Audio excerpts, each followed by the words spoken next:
कभी कभी हालात ऐसे भी हो जाते हैं कि जिन लोगों को हम देखना भी गवारा नहीं करते, वही लोग हमारे सामने बार बार आ रहे होते हैं, उन्हीं लोगों से हमें मुलाकात करनी पड़ती है। और कभी ऐसा भी हो जाता है कि जिन लोगों को हम बहुत चाहते हैं, बहुत प्यार करते हैं, बहुत मोहब्बत करते हैं, उनको अपने से दूर नहीं करना चाहते, फिर भी वो क्या हो जाते हैं, हमसे दूर हो जाते हैं।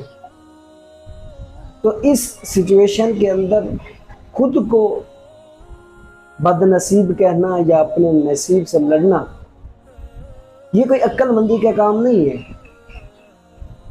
इस सिचुएशन के अंदर अपना मामला जो है वो अल्लाह ताला के सुपुर्द करना चाहिए, क्योंकि वो रब खूब जानता है, बेशक वो हर चीज़ पर कादिर है।